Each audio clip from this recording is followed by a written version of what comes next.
Sejam bem-vindos à aula 2 da disciplina Análise de Riscos e da nossa primeira aula EAD. Nesta aula, iremos falar sobre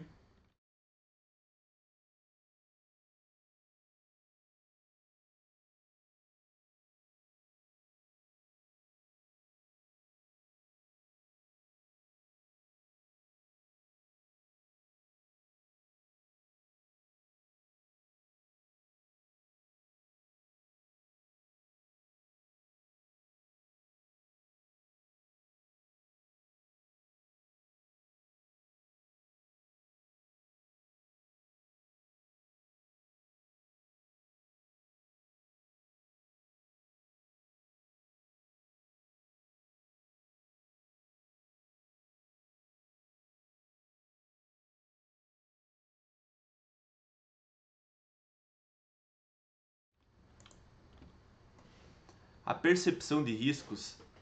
É uma atividade que está diretamente ligada ao comportamento e atitude e cultura de cada um.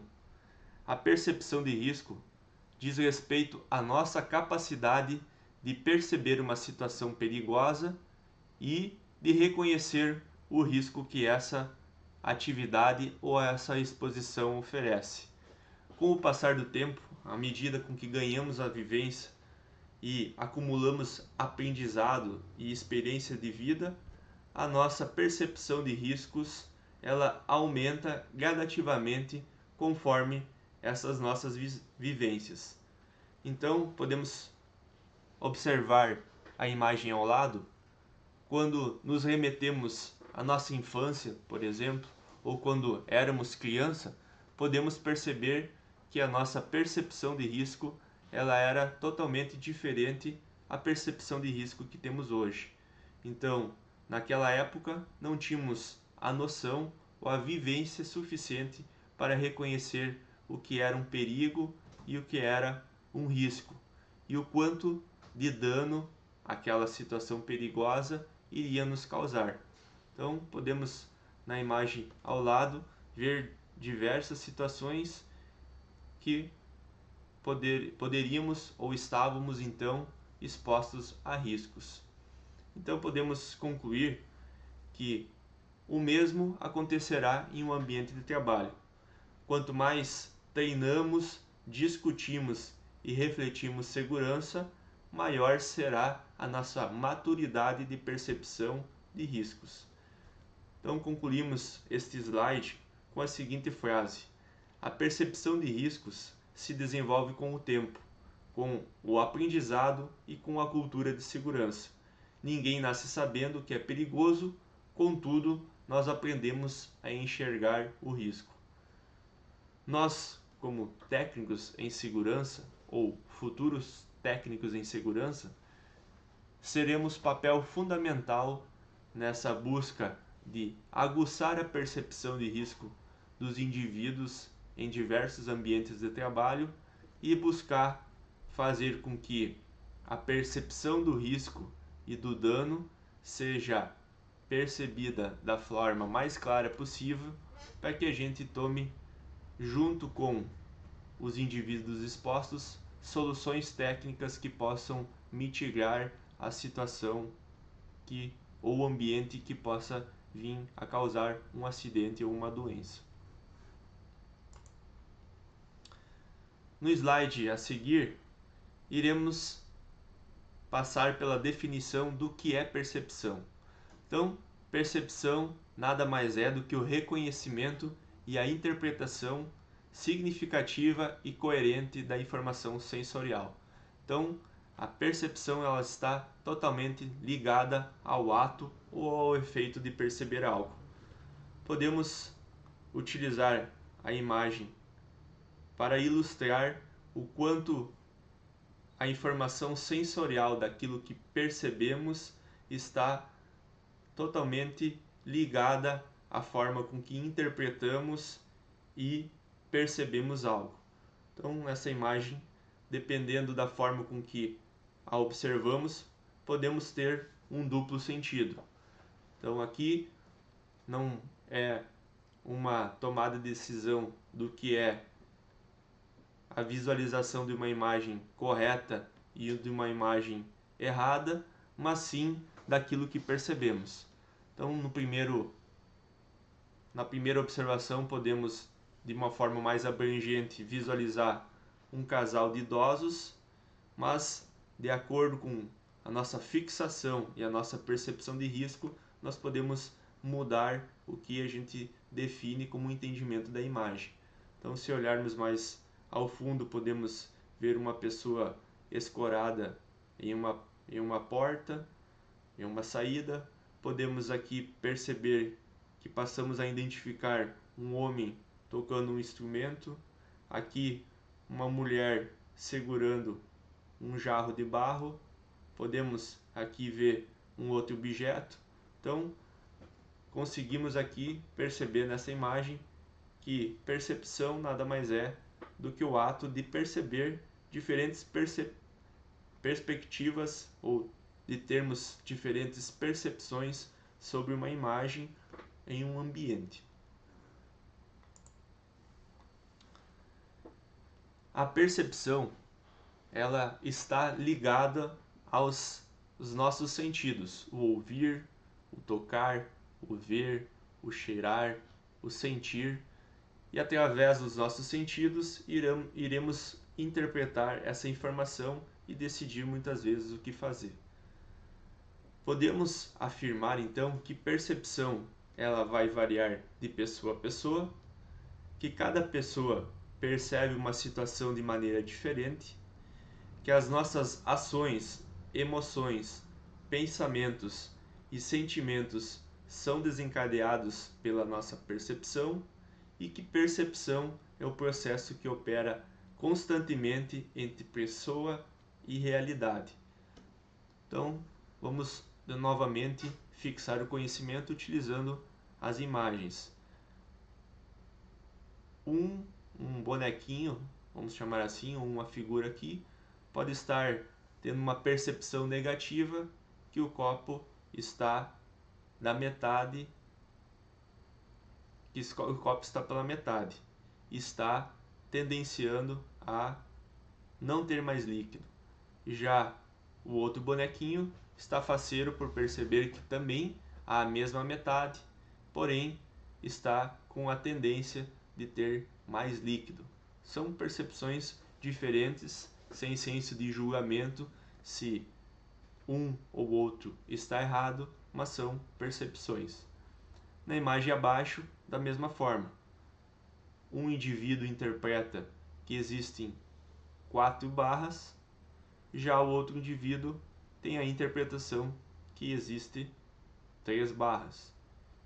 E na última imagem, um indivíduo tem a percepção no olhar e com a informação que ele interpreta que é um número 6, já o outro indivíduo tem uma interpretação que é um número 9. Então, acabamos confirmando que está escrito no quadro ao lado que a percepção vai variar de pessoa a pessoa, da sua maneira de interpretar e sentir ou ver, neste caso, as ilustrações que estão representadas. Trago para vocês 3 exemplos para que a gente possa desenvolver a nossa percepção. Então, na primeira imagem, nós podemos entender de 2 formas. Podemos identificar que é uma única pessoa, do gênero masculino. Podemos entender de outra forma que existem 2 pessoas. Tem uma pessoa do gênero masculino e outra do gênero feminino. Já nessa imagem, podemos ter também mais de uma percepção. Podemos interpretar que a escada está escorada em um espelho ou que isto é uma janela onde a escada está com uma parte em cada lado da parede. E na última, podemos também ter dupla interpretação. Podemos interpretar que estamos falando de uma moça do gênero feminino jovem, ou podemos interpretar que estamos falando de uma senhora de idade, se formos focar nosso olhar nesta parte.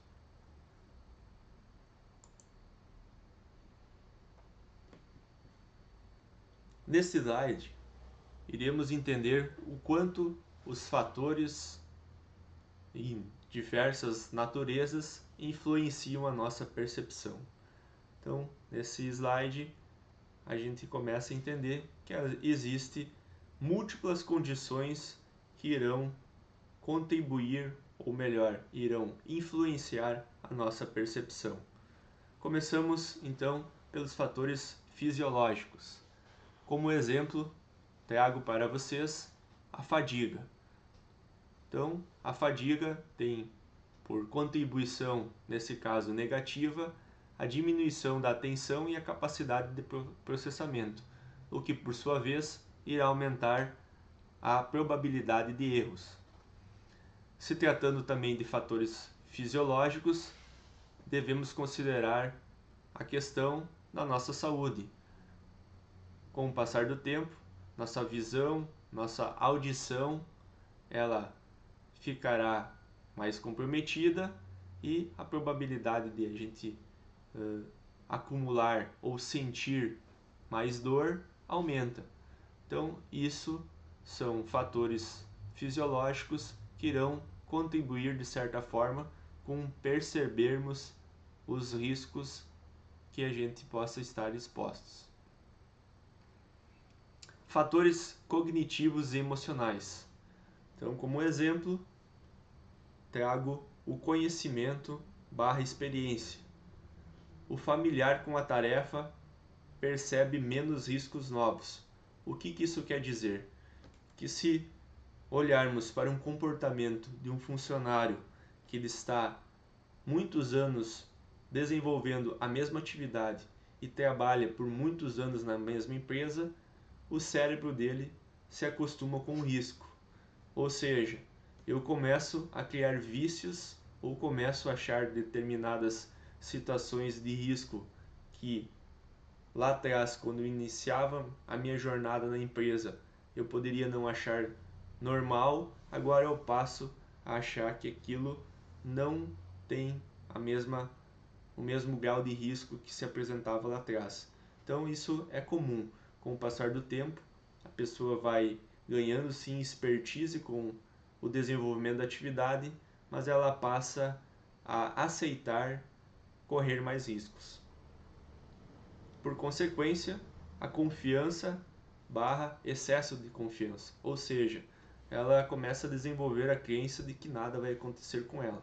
Isso reduz a vigilância. Então, é uma pessoa que possivelmente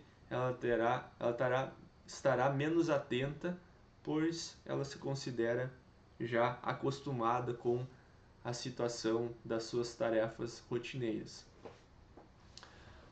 Outro fator cognitivo e emocional que pode influenciar na percepção de risco é o estresse e as emoções como um todo. Trago como exemplo a raiva e a ansiedade. São duas situações que irão contribuir para a redução do foco e irão aumentar a probabilidade de tomada de decisão impulsiva.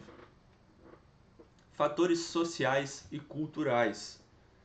Então, são quando estamos englobados em um grupo de pessoas. Trago como um exemplo e negativo, neste caso, quando a equipe começa a tolerar desvios e os indivíduos normalizam comportamentos inseguros. Então, nesse caso, muitas vezes os comportamentos inseguros, eles estão atrelados a justificativas. Então, por exemplo, eu justificar correr pelo um ambiente fabril porque eu quero chegar mais rápido em um determinado ponto porque eu estou atrasado. Eu transitar usando o celular sem olhar para frente porque eu preciso consultar uma informação importante para desenvolver a minha atividade. Ou seja, se o grupo começa a tolerar esse tipo de situação, os indivíduos como um todo também começam a achar que isso é normal e aí se aumenta o número de comportamentos inseguros em um ambiente de trabalho.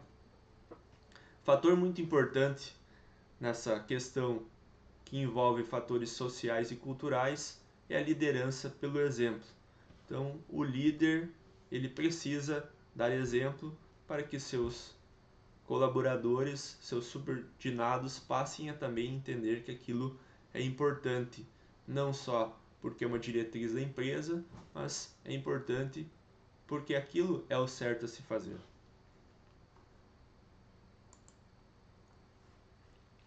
E por fim, os fatores organizacionais e as características da tarefa e do ambiente. Fatores organizacionais. Exemplo: pressão por produção. Metas apertadas levam a atalhos. Então, em um ambiente industrial, isso infelizmente é muito comum. Metas precisam ser atingidas e para justificar o cumprimento das metas estabelecidas, eu começo a atalhar, a achar formas inseguras de se trabalhar para conseguir então contribuir com o atingimento da meta. E políticas e procedimentos. Então, quando a gente descreve de uma forma muito complexa os procedimentos, aquilo acaba ficando inacessível no sentido de interpretar. E aí a gente acaba definindo fazer do nosso jeito e às vezes, se não tivermos a devida informação, aquele nosso jeito de entender é um jeito incorreto ou um jeito inseguro. E por fim, então, a característica da tarefa e o ambiente. Exemplo: complexidade e novidade na tarefa. Tarefas novas aumentam a incerteza e tarefas rotineiras aumentam o automatismo, ou seja, se eu estou acostumado a fazer a mesma coisa, eu acabo entrando no automático. Vamos utilizar como exemplo se eu faço o mesmo trajeto trabalho para casa. Muitas vezes, por já sabermos exatamente as ruas que vamos passar e os possíveis perigos que podemos encontrar, começamos a assumir riscos, como por exemplo, exceder a velocidade da via, usar o fator celular como fator de distração. Então, por se tratar de uma atividade rotineira, às vezes muito simples, o nosso cérebro ele já está tão no automático que ele não começa a já diferenciar o que é risco e o que não é risco.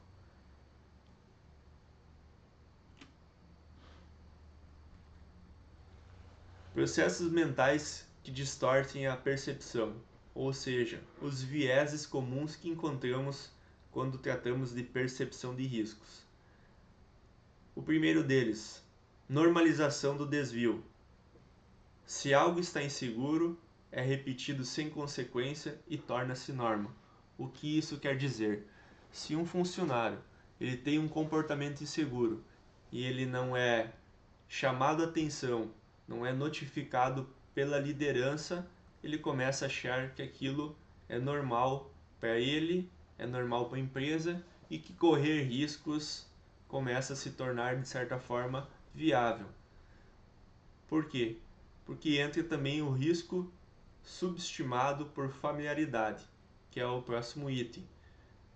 Já fiz isso 100 vezes, ou seja, o viés comum de pensar que se fiz até agora e não aconteceu nada, quer dizer que eu posso, em alguns momentos, correr riscos. O viés da ancoragem. Primeiro dado ou experiência molda o julgamento. Ou seja, o nosso cérebro ele tem a tendência de usar o que chamamos de lei de menor esforço. Então, se ele vê uma situação que pode ser até perigosa, mas que de certa forma deu certo, ele começa a entender que aquilo de certa forma pode ser relativamente seguro e ele passa a adotar aquele modelo mental de se fazer uma determinada tarefa.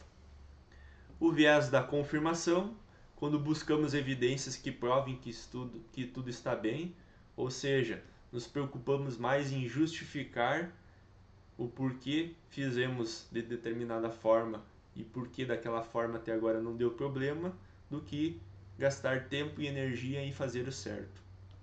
O efeito do otimismo, acreditar que eventos negativos não irão acontecer com a gente, ou seja, acontecem com os outros, mas comigo e no meu ambiente de trabalho isso não acontece.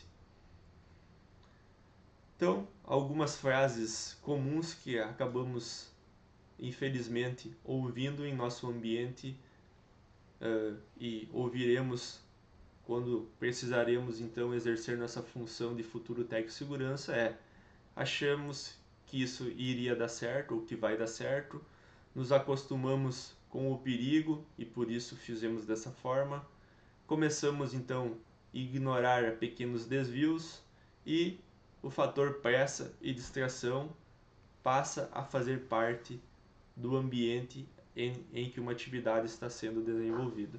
Então, a exposição ao risco é uma consequência de hábitos e percepção distorcida. Isso é conhecido como vieses.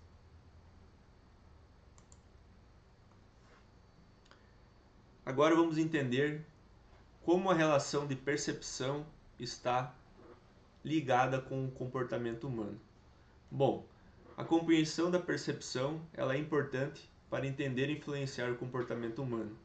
E a percepção depende das condições fisiológicas, idade, cultura, profissão, assim como vimos nos slides anteriores. E essas percepções, essas condições de percepções, elas estão aliadas às nossas necessidades e desejos, que por sua vez nada mais é do que as nossas atitudes no final das contas. Então, a percepção e comportamento humano, ela está ligado através de 4 itens: a percepção propriamente dita, a avaliação, a decisão e, por fim, a ação. Então, a sequência percepção, avaliação, decisão e ação representa todo esse processo cognitivo que antecede qualquer comportamento diante de um perigo. Vamos entender melhor através de um exemplo. O nosso exemplo é o seguinte: um operador percebe que o cabo elétrico da lixadeira está descascado. Então, na imagem ao fundo, tem uma representação disso que acabei de ler. Aqui está o cabo e podemos perceber ali que o cabo ele não está em uma boa condição, está descascado. Então, o primeiro item relacionado a comportamento humano atrelado à percepção é a percepção propriamente dita. Ou seja, nesse caso aqui, eu vejo o risco em trabalhar com um cabo elétrico da lixadeira desgastado. Ou seja, é o ato então de identificar ou notar que existe um perigo. Então, a primeira vez que observamos um perigo, a gente cumpre com a primeira etapa, que é identificar isso como percepção. E aí avançamos no nosso exemplo. O operador vê então o cabo descascado e pensa: já usei assim antes e nunca tomei choque. Então agora entra o segundo fator, o de avaliação. O cérebro ele começa de uma forma muito rápida a entender o cruzamento da probabilidade e da gravidade de tomar um choque.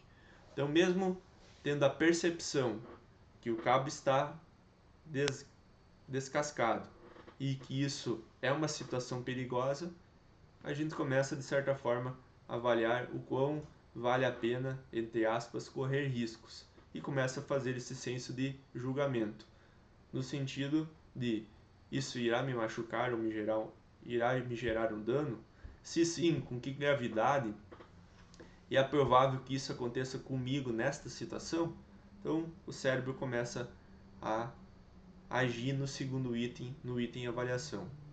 E nesse exemplo, vamos entender que o operador ele decide continuar usando a lixadeira, mesmo sabendo que o cabo está danificado. Então entra o terceiro fator, o fator da decisão. Mesmo sabendo que o risco ele pode ser relativamente médio, ele começa a tomar a decisão de assumir estar exposto a um risco de proporção mediana. Ou seja, ele toma a decisão, eu vou fazer. Então aqui entra o senso crítico do comportamento seguro ou de um comportamento inseguro. Ou seja, através da percepção e a avaliação do operador que ele está exposto a risco, ele toma uma decisão. E nesse caso aqui, a decisão mais arriscada. E aí, uma decisão arriscada, um comportamento inseguro, ele pode gerar então uma ação negativa, que nesse caso aqui é o acidente. Então, o operador, ele, dando continuidade ao nosso exemplo, o operador liga a lixadeira e leva um choque. Então, a ação insegura, ela resulta na consequência, que é o acidente. Nesse caso, o quarto fator, ação, eu agi conforme eu decidi. Então, apesar de ter feito uma avaliação correta, mas a ação de executar é incorreta. Então, isso leva a um comportamento que, por sua vez, se materializa em uma decisão e a consequência é o acidente. Concluímos esse slide com uma frase de reflexão. A segurança, então, começa no olhar, passa pelo julgamento e termina na escolha. Percepção sem ação é apenas conhecimento, e ação sem percepção é apenas sorte.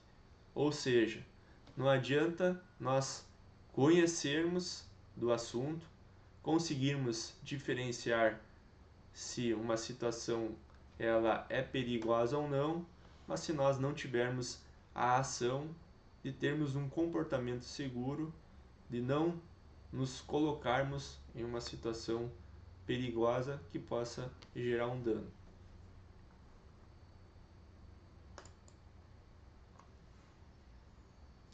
E aqui, nesse slide, eu trago diferentes exemplos de percepções, avaliações e tomada de decisão.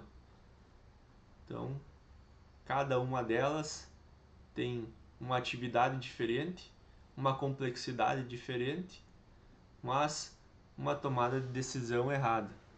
Então, aqui, se percebeu o risco, se avaliou as consequências, que pode ser alta, nesse caso aqui no risco de queda, eu resolvo neutralizar o risco de certa forma, mas a gravidade, se vir a acontecer, ela é alta. Então, a gente percebe que isso no dia a dia, no cotidiano, ele vai acontecer. Então, o nosso papel aqui é intervir e fazer com que essas pessoas que começam a se colocar em uma situação perigosa tenham a consciência das consequências que isso pode gerar se a atividade que elas planejaram passe a dar fora do planejado, fora da forma com que eles interpretaram como seguro. Então, aqui temos outra situação que possa, num primeiro momento, até representar uma atitude de coleguismo, né? Mas a gente pode perceber que é outra situação bem perigosa. A probabilidade disso quebrar ou até mesmo houver um desequilíbrio do operador fazendo a atividade aqui, ela é alta. Da mesma forma aqui, então, alguém embaixo tentou contribuir de forma proativa, mas a atividade totalmente insegura. Às vezes, não só em um ambiente de trabalho, mas em uma situação de lazer, também vamos encontrar situações fora de uma condição insegura. Então, nessa aqui então nem se fala. O risco de choque elétrico, ele é alto. Aqui também podemos perceber outra situação crítica, e, por fim, uma que possivelmente, se vir a acontecer uma descarga, é um nível de gravidade alto.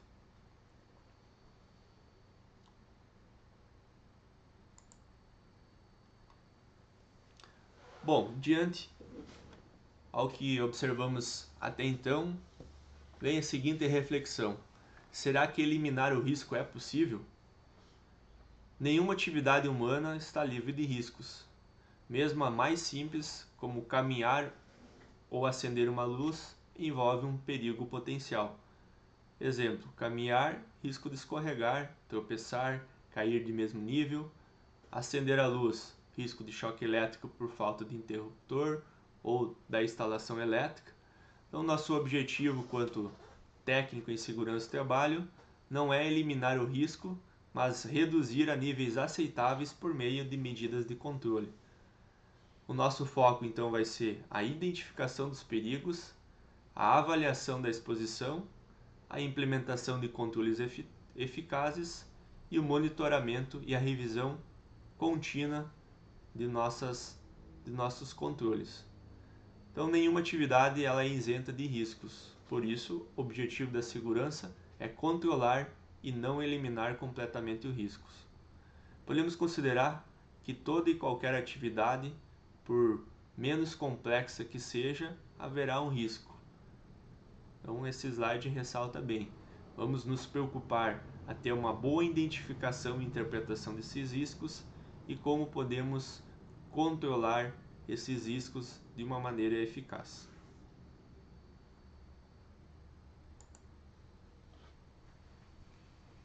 Quando falamos de controle de riscos, iremos ver em inúmeras literaturas a citação da pirâmide, a pirâmide de hierarquia de controles. E ela está dividida em 5 níveis. A primeira delas, a que é a mais assertiva e eficaz, é a busca pela eliminação do risco. Seria então remover o perigo completamente. Já a de nível 2 é a substituição, ou seja, trocar por algo menos perigoso. Já de nível 3 são os controles de engenharia. Vou citar como exemplo: proteção de máquinas, sensores em máquinas e equipamentos que impeçam o acesso a uma zona perigosa. A quarta, controles administrativos. A criação de procedimentos, instruções de trabalho, treinamentos.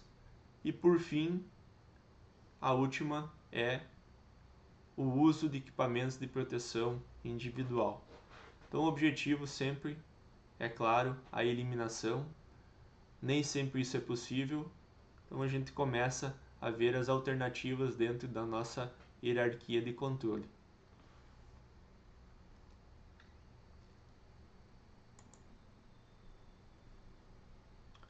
E aí, como podemos controlar os riscos? Mesmo quando não é possível eliminar completamente o risco, podemos então controlar adotando algumas medidas preventivas e protetivas em diferentes níveis. E aqui eu trouxe as que eu considero as principais e as que eu tive a oportunidade de testar ao longo da minha carreira profissional. Então começamos, não tem uma ordem de importância aqui ou de priorização, cada uma delas funciona de acordo com a realidade e o contexto daquele ambiente em que a gente vai estar inserido. Então vamos entender cada uma delas. Começando pelos treinamentos de segurança. Então, uma forma eficaz de avaliarmos situações perigosas é a partir da simulação. Então, nesse exemplo aqui eu trago simulados de emergência e evacuação. Então, esses simulados, se tratando de emergência e evacuação, eles nascem num documento chamado PAI, que é o documento que vai definir todas as situações e os ambientes perigosos que possam haver em um ambiente industrial, que nem estou citando a empresa onde eu trabalho. Então a gente mapeia todas as situações perigosas que possam vir a ter no ambiente e a gente cria cenários, então, de emergência que possam simular esses eventos que possam vir a acontecer em diversos níveis. O segundo item relacionado a treinamentos de segurança é o uso de diálogos de segurança. Então, ao longo da carreira profissional de um técnico de segurança, o diálogo de segurança acredito que vai ser uma das ferramentas que mais vão precisar ser aplicadas. Por quê? Porque ela se adequa a qualquer tipo de contexto de assunto. E nesse caso, falar de riscos através da comunicação, ela é fundamental. O diálogo de segurança, ele pode ser feito através do uso de um formulário escrito, onde eu comunico isso através da parada dos colaboradores para que possam ouvir então o que está escrito. Pode ser diálogos de segurança em forma de vídeos. Então, a essência da palavra é o diálogo, é a comunicação, é entender o objetivo, o assunto, o tema, o objetivo desse tema, e aí possivelmente a gente dentro desse tema sempre busca explorar quais boas práticas podem ser utilizadas para evitar o problema em questão que a gente está citando em aquele diálogo de segurança. Esse vai ser um assunto que nós vamos desenvolver em aula. Cursos básicos e específicos conforme o risco. Então, os cursos básicos ou treinamentos, eles estão muitas vezes ligados à norma regulamentadora. Cada norma regulamentadora basicamente trata de um tipo de perigo e risco específico. Vamos citar NR10, as situações que envolvem eletricidade, NR12, as questões que envolvem riscos em máquinas e equipamentos, NR11, movimentação e transporte. Então, cada norma trata a sua característica de fator de risco e para isso existem cursos, existem treinamentos que auxiliam na identificação e no entendimento de quais riscos específicos estão sendo definidos nestas normas e o conjunto de todas as boas práticas para buscar neutralizar ao máximo os riscos existentes.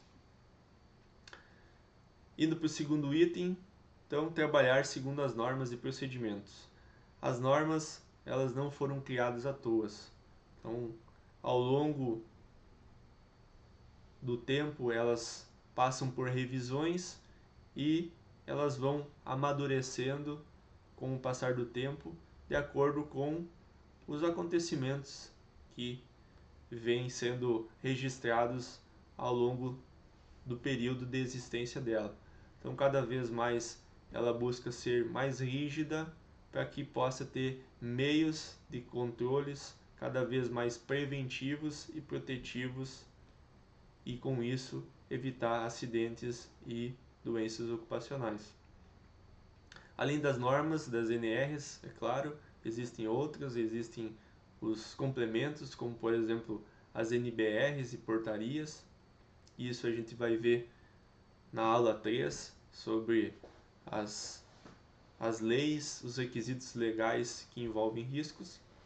E outro fator atrelado ao desdobramento de normas e procedimentos é a aplicação de instruções de trabalho seguro e padronizadas. Então, muitas vezes nós vamos precisar interpretar uma norma e descrever o cenário mais seguro dentro de um procedimento padronizado para que o colaborador consiga seguir e consiga executar essa atividade da forma mais segura possível. O terceiro item é seguir orientações da permissão de trabalho. Então, além da análise preliminar de risco, que é uma ferramenta que nós iremos aprender, o complemento dela é a permissão do trabalho. Então, muitas vezes, a permissão do trabalho fica designada ao técnico de segurança, que avalia a permissão de risco do executante e aí faz ou não a permissão para o trabalho, dá a permissão para que a atividade seja feita de acordo com a análise que foi feita. Se caso houver um desvio, se retroalimenta a análise preliminar de risco dentro das condições e dentro da definição dos procedimentos seguros a serem adotados para que então se tenha uma permissão para o trabalho. Por isso, aqui dentro do item seguir orientações da permissão do trabalho está escrito avaliar os riscos antes de iniciar a atividade, vai ser na análise preliminar de risco, cumprir as medidas preventivas listadas e obter a autorização então formal antes do início da tarefa. Seguindo, usar os EPIs adequados. Então aqui tem exemplo de alguns EPIs, capacete, luva, óculos, protetor auricular. O manter esses EPIs então em boas condições e usar conforme o risco adequado. Então na grande maioria delas, o mapeamento que a gente costuma fazer através do documento chamado PGR, que é o Programa de Gerenciamento de Riscos. Nesse documento, a gente faz um mapeamento de todos os fatores de riscos ocupacionais que possam existir, para aí definir o melhor equipamento de proteção coletiva e individual. Implementar barreiras de engenharia e controles coletivos, então estamos falando do terceiro item da nossa hierarquia de controle, e aqui tem alguns exemplos citados: ventilação, enclausuramento, sinalização, proteções fixas, dispositivos de segurança em máquina e sistemas de bloqueio, que é o LOTO. E por fim, cultura de segurança e atitude preventiva. Então, além de os operadores estarem treinados, nós estarmos simulando, quando possível, as situações de emergência, estarmos cumprindo todas as normas e regulamentos, estarmos desenvolvendo procedimentos, instruções de trabalho, estarmos fazendo de forma preliminar os riscos e permitindo a atividade de uma forma segura, estarmos utilizando EPIs, estarmos definindo soluções de engenharia para neutralizar o risco, a cultura e o comportamento ela está ligada ao sucesso de todos esses itens que acabei de falar. Então, sempre importante fomentar os funcionários de reportar as condições inseguras, porque ali teremos oportunidades de melhoria, de melhorar essas condições inseguras para estarem em um risco considerado aceitável. Parar e intervir a observar riscos, então o famoso ver e agir. Não basta identificar uma situação perigosa e não ter atitude. Então, toda vez que identificar uma situação de risco, buscar intervir ou reportar isso ao seu supervisor, para que o supervisor envolva uma equipe multidisciplinar ou busque o apoio técnico necessário para conseguir neutralizar o risco, mas nunca observar o risco e se expor à situação perigosa, mesmo sabendo que aquilo possa vir a causar um acidente. E aí, o cuidar de si e dos colegas. Então, as empresas hoje estão usando muito o termo cuidado ativo, eu cuido de mim, ou seja, independente se a empresa ela entende que aquilo é saudável, que aquilo é seguro, eu estou preocupado em primeiro lugar com a minha saúde e segurança. Eu chegar bem em casa da mesma forma que eu saí ao trabalhar. Então, o cuidar de mim é o primeiro passo. Depois, o cuidar do outro. Além de eu estar preocupado comigo, eu estar preocupado com os meus colegas. E aí, o último é o permito ser cuidado. Então, eu ter a humildade e reconhecer quando eu estiver errado e conseguir aprender com aquele erro para que então eu não esteja mais exposto a uma situação que possa comprometer a minha integridade física. Então, cuidar de si e dos colegas, ele é fundamental para o desenvolvimento de uma cultura e de uma atitude preventiva.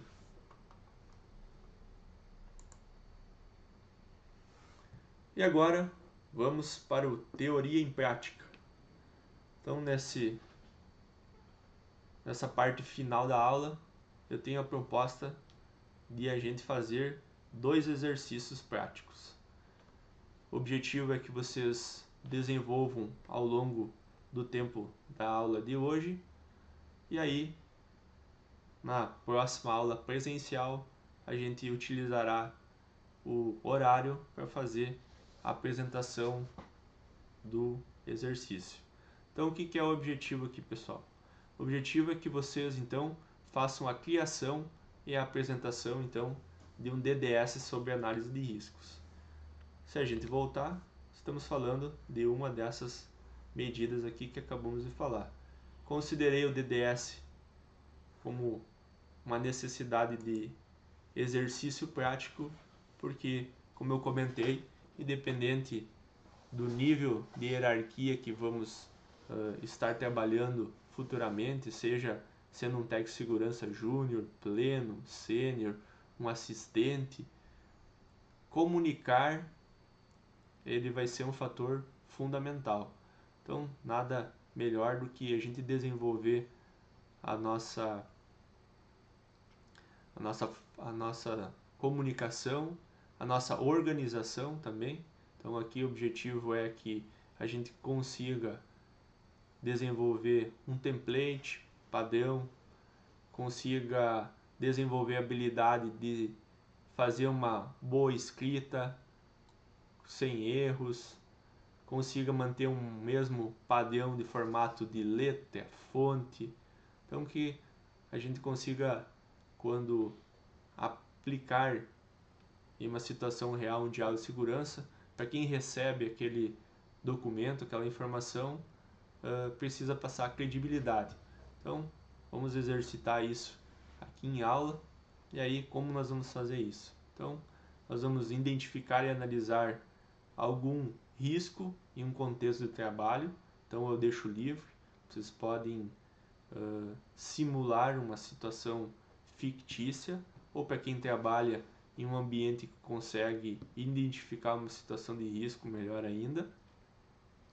A partir disso, então, nós vamos planejar e conduzir o diálogo de segurança.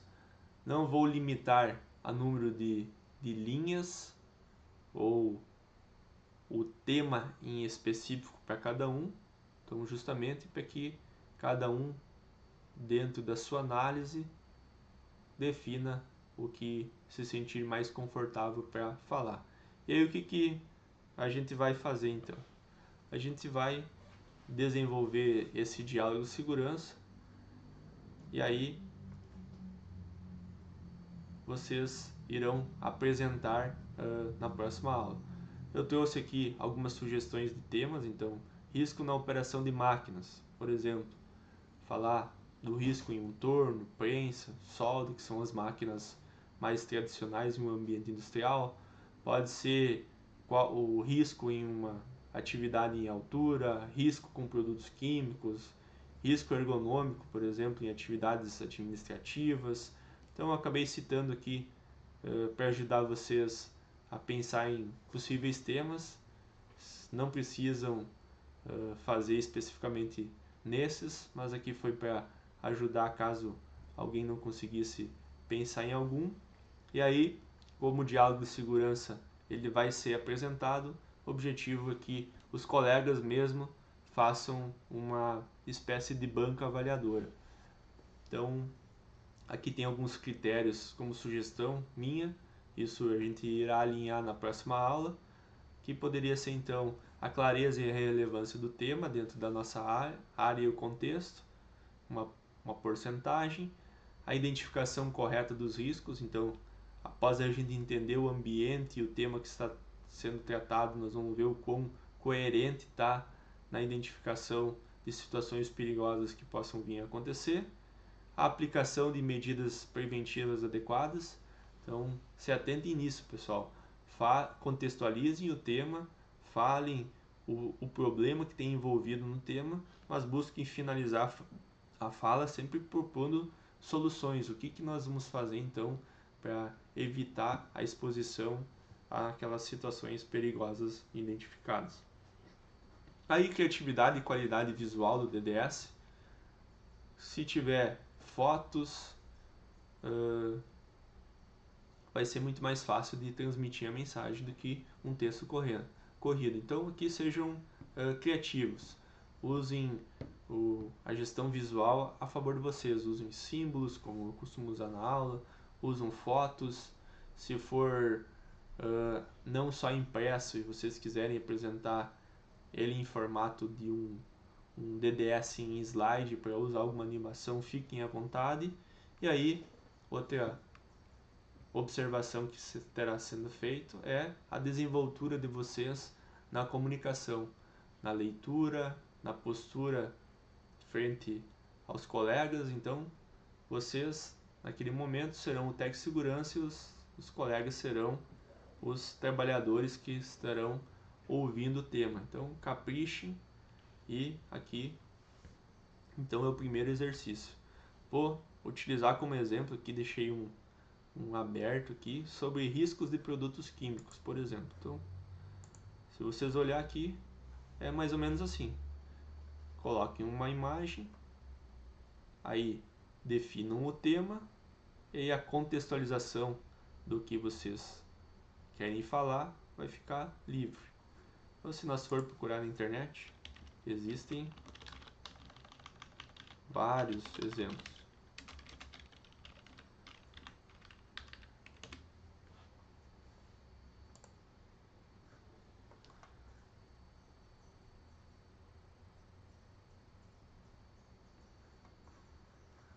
Deixa eu compartilhar minha tela aqui de novo.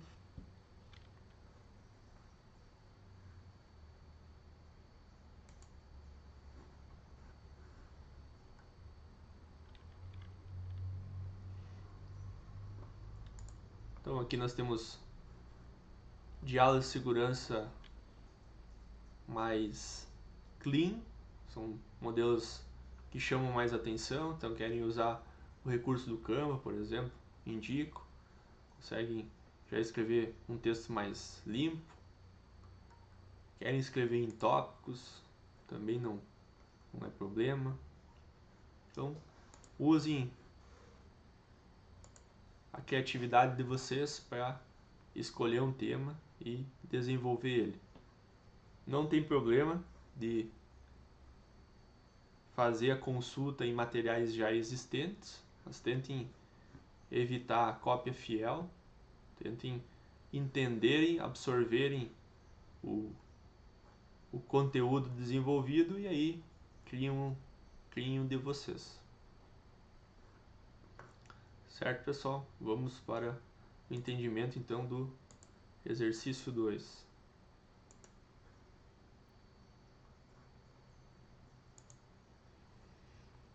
O exercício 2, então, é o desenvolvimento de um checklist ou auditoria. Então aqui eu criei um exemplo fictício. Você foi designado para criar um checklist de inspeção ou auditoria interna para ser utilizado mensalmente em uma empresa fictícia. Esse checklist será usado pela equipe de segurança do trabalho, pelos cipeiros e pelos líderes de área. Então, seu checklist ele deve conter a definição então do setor ou atividade que será inspecionado, ou se vai ser um checklist que abrangerá vários locais, já vou explicar melhor sobre isso. Identificar quais tipos de riscos precisam ser avaliados e basicamente estruturar o checklist. Aqui eu trouxe alguns exemplos. Então, quando eu quis dizer aqui abrangerá vários locais, esse aqui é um bom exemplo. Nesse item aqui, se trata de um checklist de segurança, que é conhecido como caminhada de segurança, o Safety Walk. Então, dicas, sempre colocam ali espaço para que a gente identifique o período que está sendo aplicado o checklist, a área que está sendo aplicado, quem está fazendo, e aí nesse caso aqui, claro, existe instruções de aplicação, se tiver melhor ainda, e aí existem perguntas.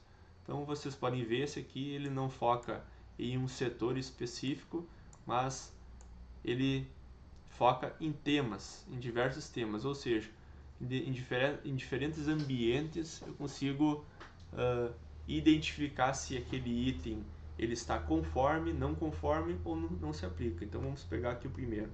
Falando do tema proteção de incêndio. Então, extintores de incêndio, hidrantes, botoeiras de alarme estão desobstruídos e acessíveis? Estão em boas condições e aparentes? Então, a proteção contra incêndio ela vai existir em diversos ambientes. Então, se ela estiver ok, vocês vão votar sim. Ela, no caso aqui, ou melhor, extintores de incêndio estão obstruídos? Se vocês colocarem aqui sim, então ele não estaria em boa condição. Se não, então não tem nenhuma anomalia. E assim vocês vão indo. Procedimentos de emergência, no caso, as rotas de saída estão desobstruídas, não está obstruída e as portas de saída estão destrancadas e não estão bloqueadas, os colaboradores sabem como proceder em caso de emergência. Então seria assim, no caso, se todas as saídas ali estariam prontas para uso em uma situação de emergência e se todos fossem conhecer as rotas de fuga. Proteção de máquinas. As proteções existentes das máquinas estão instaladas em funcionamento? Se sim, não encontrar nenhuma anomalia, iriam escrever sim. Se não, colocariam observação aqui em que máquina ou que tipo de proteção. Então esse aqui é um checklist abrangente.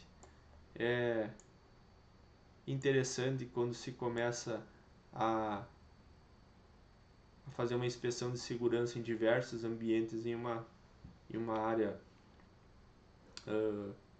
em todas as áreas da empresa.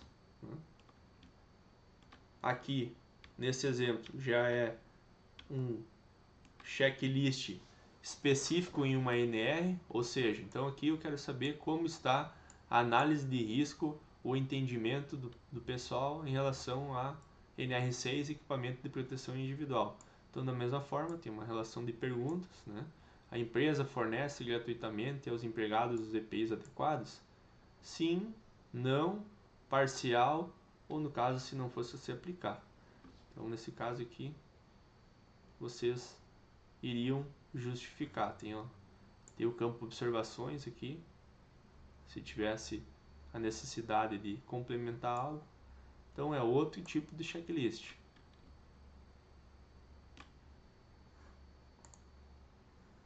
E aqui, outro formato. Então vocês podem ver, não existe uma regra de como fazer. O que eu considero como boa prática? Todo checklist tem então um cabeçalho, ter o local para informar a data em que a gente está fazendo, para a gente avaliar o período, se por exemplo de um mês para outro aquilo que a gente vem identificando como não conforme vem melhorando. A pessoa que está aplicando, então no caso aqui o auditor, a empresa, nesse aqui já aparece a empresa se fosse já um modelo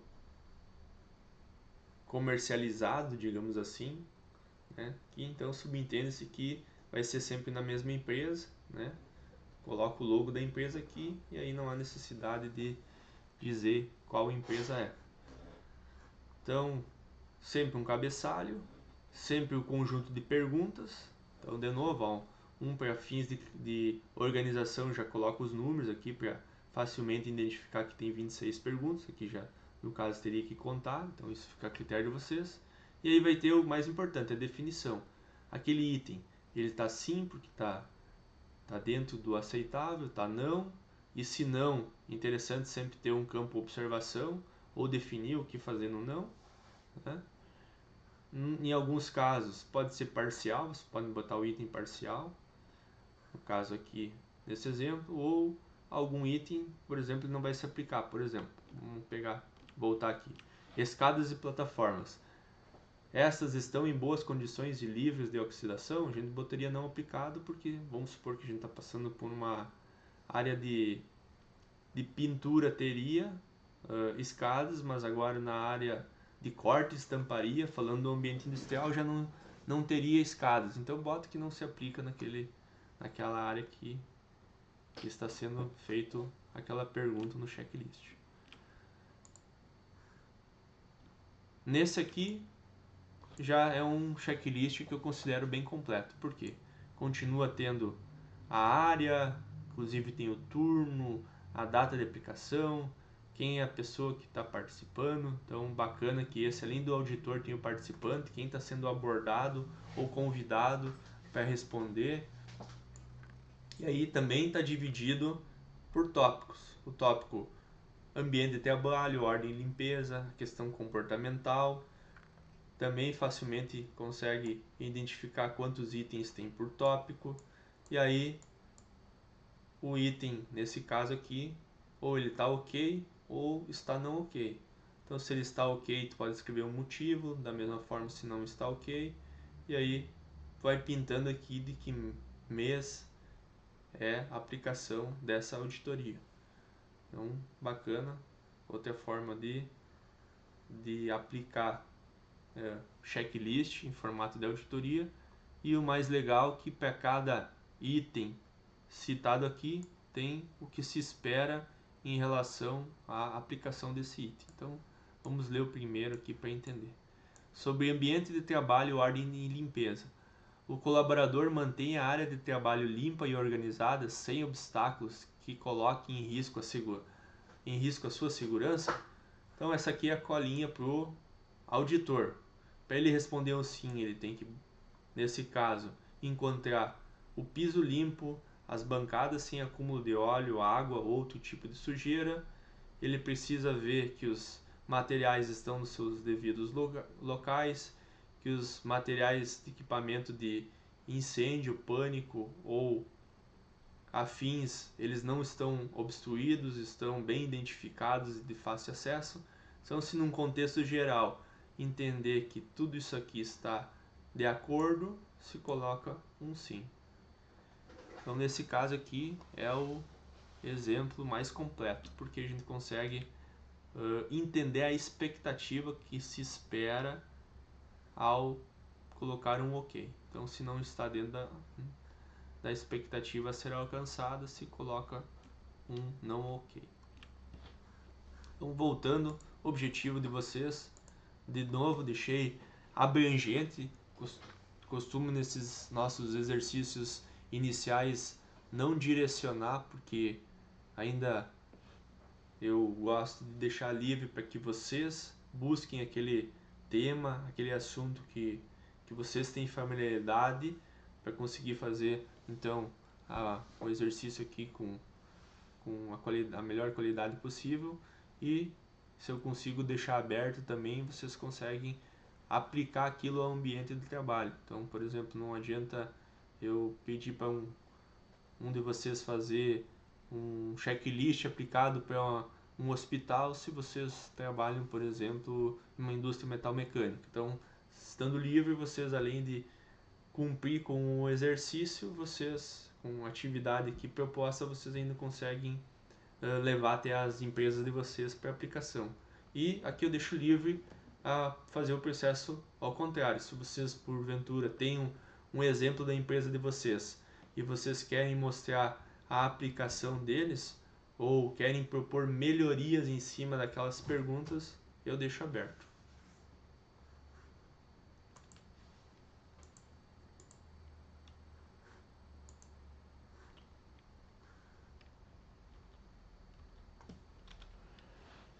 Então, nossa aula se encerra por aqui.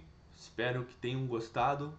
Qualquer dúvida, colocam no chat da plataforma, ou vocês podem me enviar uma dúvida ou no grupo do WhatsApp dos técnicos em segurança ou através do meu WhatsApp privado. Tenham todos uma boa noite e até a nossa próxima aula.